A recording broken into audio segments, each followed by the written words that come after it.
So in his first experiment in this paper, basically he gave the birds 15 minutes of search time, so to look around, check out the environment, check out where all the cache locations are, or where the birds could cache seeds, right? And then he gave them sunflower seeds.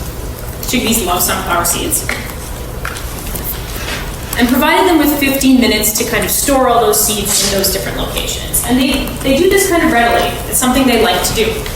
Chickadees want to be caching food. All right, so 15 minutes to kind of check out the arena, give them the food, let them store it. And then 24 hours later, so they go back to their home cage for 24 hours. And then the next day, put them back in the arena and give them 15 minutes to retrieve their caches.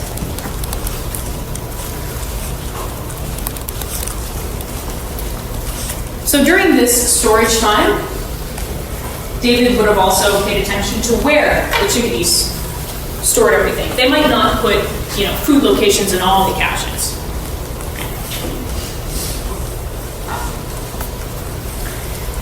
Now, the important part of this search is that there's no food actually present during the search. So David took all the seeds out of the caches.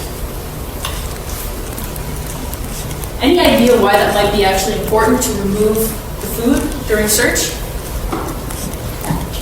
Like if they find one and then go off and wait for the other? Not quite. Well, like they're small birds, so they probably only need to eat a few seeds each day. So they eat like not a handful, but they eat their handful and then leave the rest. That is true. Not quite them. Not quite what I'm looking for. Yeah. To remove the variable of them smelling it. Bingo. Right. You want to make sure you're measuring memory. And if you have the food items there, they could smell them. Birds can smell. They might see them, right? So you have to remove the food. But then you can see what they do, right? They store the food, they think it's somewhere. What do they do? All right, and of course this is 1984. This is the time where you create your figures not the same way we do now, so this is a bit blurry.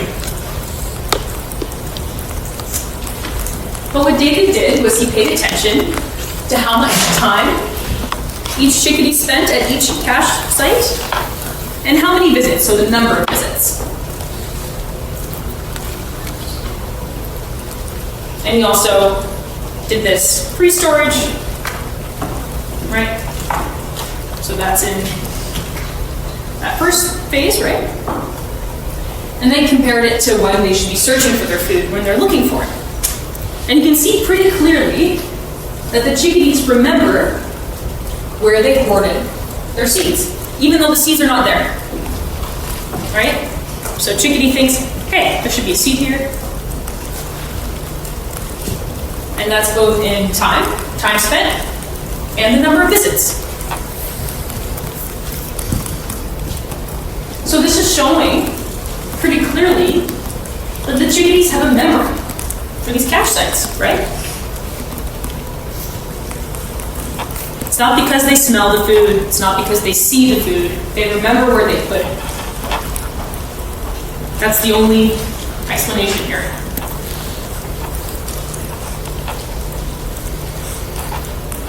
So, as we mentioned, all cues other than memory were removed, and birds successfully located their cache sites. So they use memory. Pretty cool.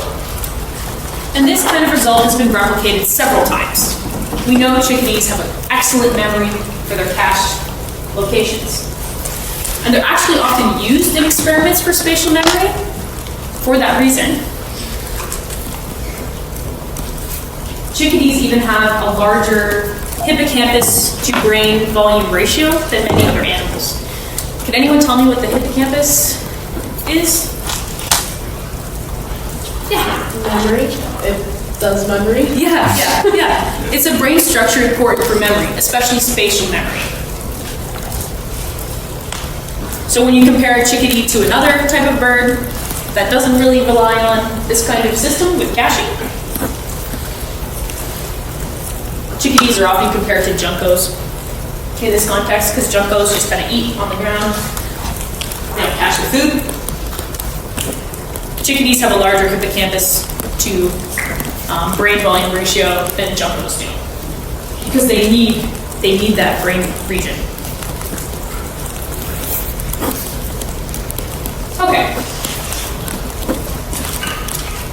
Stages of memory. So we know that memory is a process, and it's not necessarily stable. I'll get to what that means. And again, I mentioned this before, but we have different stages of memory. This is another way. Think about it: encoding, consolidation / storage. You can think of them as the same for the context of this class, and retrieval. You have to get the information in first. It has to be consolidated, and then later you need to be able to retrieve it. Without any of these steps, memory would kind of break down. All right. Encoding. What is encoding? So that's the conversion of incoming information into signals that will be used for later processing. And not all sensations are encoded. We kind of already talked about this, right? You need to have attention to be able to encode information. Another important aspect is something known as elaboration. Okay? So elaboration is adding meaning, images, or other complex information to sensory input to facilitate memory.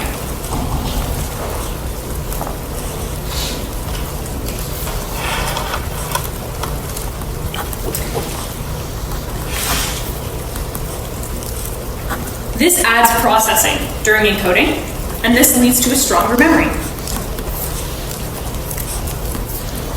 An old example that I was taught to increase memory recall, if you're given like a list of words that you have to memorize, for whatever reason, you try to make a story with those words, and then you can remember it.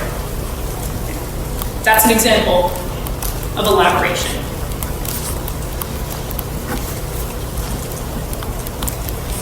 Sometimes also adding absurdity to the story can make it easier to remember. So if you have to remember the words, I don't know, school bus, tomato, I don't know, what's another word? Give me a word. School bus, tomato. Cowboy. Cowboy. Perfect. Those are the words you have to remember for whatever reason. You imagine a gigantic tomato that is a bus and a cowboy riding inside it. You don't remember the words, right? You're adding more complex information, and it makes a stronger memory. Sometimes even saying something out loud and trying to create an episodic memory, so something that happened, can help this too. So let's say I really have to remember to go grocery shopping later. If I stood up here on the table and went, I have to go grocery shopping, I would remember, because that would be perfect for me, and I wouldn't forget. It's true. It's absurd, but it's more complex information, and it creates a stronger memory. So the next time you really have to remember something, do something really strange, create an episode of it happening, you'll remember. Anyway, that's a bit of a tangent.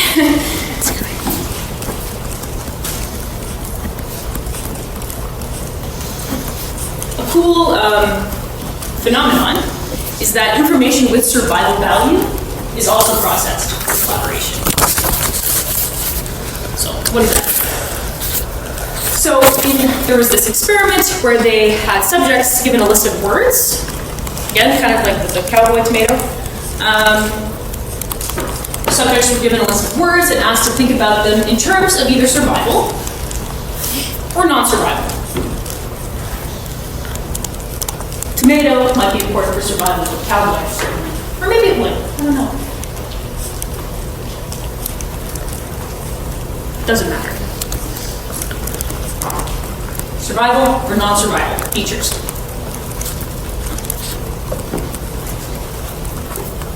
The list of words was the same. Okay. But the key difference here is that they were told to think about it in either an ancestral setting or a modern setting.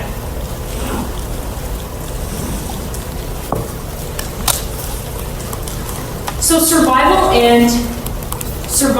information in an ancestral setting would be more important than survival in a modern setting. And because it's more important, people remember more in that ancestral setting compared to modern setting. So same list of words. Think about these words in terms of survival. You're either in an ancestral setting or a modern setting. Ancestral setting, you remember those words. Pleasantness is an example of some of those non-survival features. So they looked at kind of control features as well. So pleasantness would be one of those control features. And you don't see a difference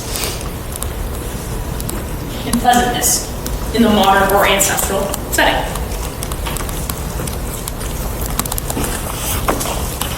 So the point there, information with survival value is processed with elaboration.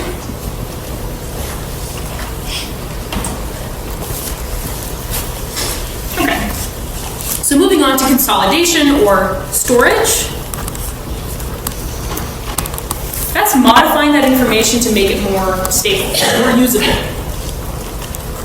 But it is possible to disrupt consolidation. You can disrupt consolidation with distracting stimuli, new learning, or neural.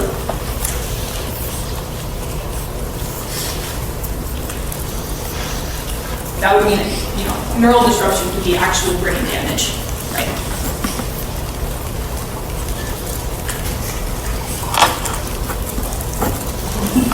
Right. So you might be wondering, oh, you're going back and forth with consolidation and storage. You can actually think of them as kind of two stages of consolidation. This is, again, a theory. And some evidence for that is the disruption of protein synthesis, which is important in consolidating memories, can interfere with memory immediately, but not after a period of time. So you can disrupt protein synthesis, important for consolidating memory, immediately. But after a certain period of time, you can't use that same disruption.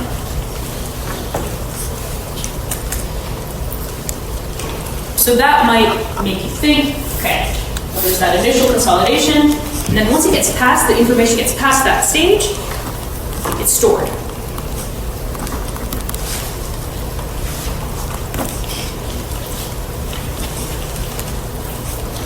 To disrupt that second phase, that stored phase, you can't just disrupt protein synthesis, you have to disrupt the actual tissue. So lesion, which is damage to brain tissue, or some kind of disruption to synaptic transmission.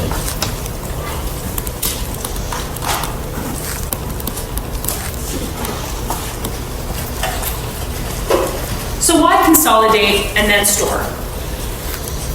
Well, it might lead into this idea again of filtering information, right? And there might be an opportunity there to modify memory and add information that's useful. It could also be a byproduct of evolution. Because both of these processes take time, so they have different stages. So there's no clear answer to why consolidation. Okay, and then retrieval, retrieving those memories, that's accessing that stored information. So when do we retrieve information? There's recognition, and then there's recall. So you might just recognize something kind of passively, and that retrieves a memory. For example, identifying something familiar to you. And then recall is generating the information in memory. This is more effortful. So recognition, kind of more automatic, doesn't take as much effort. Recall is trying to think and remember a piece of information. Takes more effort.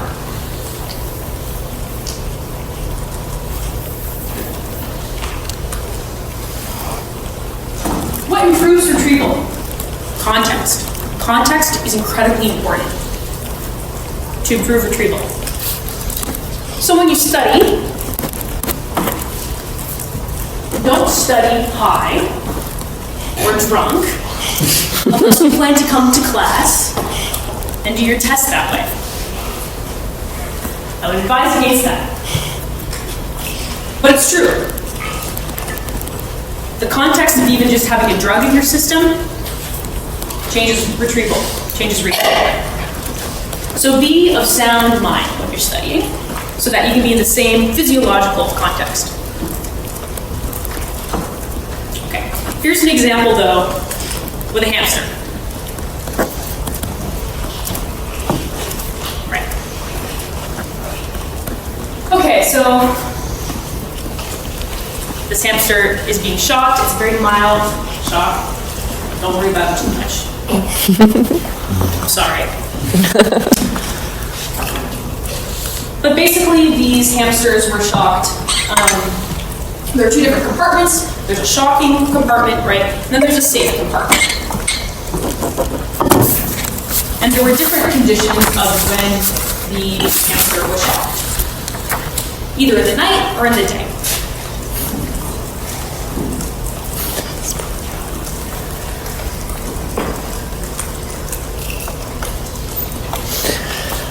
And basically, they would have training where they either shocked them at night or in the day. Okay? Night or day, shock. And then during testing, this tube, they're allowed to go through either compartment. So you see what they do. Where do they spend the most time? And the training and testing either happens again at day or night, in different combinations.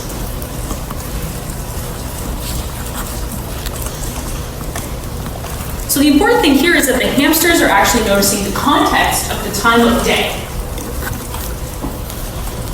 So if you look at the night-night condition,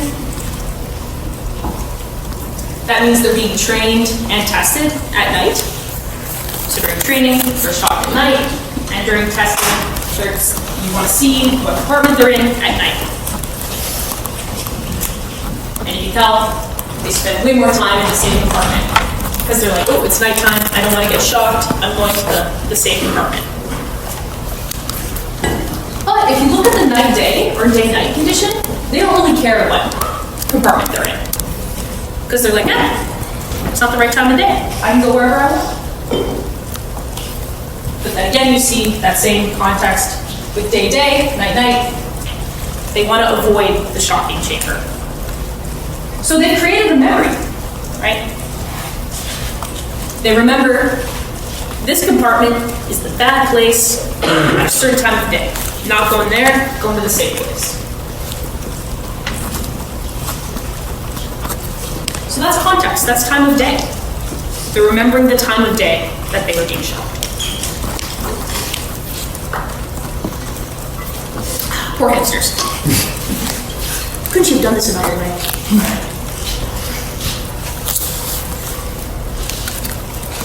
But retrieval isn't perfect, right? Memories fail all the time. We know this. Memories are reconstructions of the past, but there are a lot of things that can influence our memories. Things like the emotional state that you're in when you're forming a memory. One of the classic examples in humans, anyway, is if participants here the car crashed into the other car compared to the car hit the other car. The car crashed, they'll always think that the car was moving faster. Right, so memory's not perfect. And the same thing is true in non-human animals as well.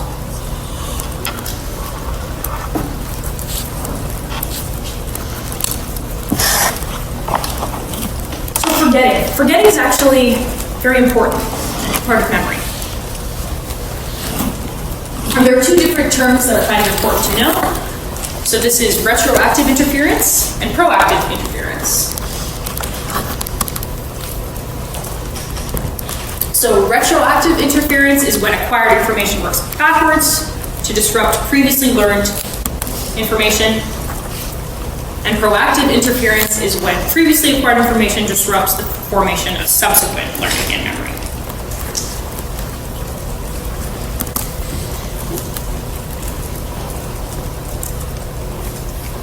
All right, so that's where we're gonna end. So we just made it to 3:20, so ended like an hour early, very nice.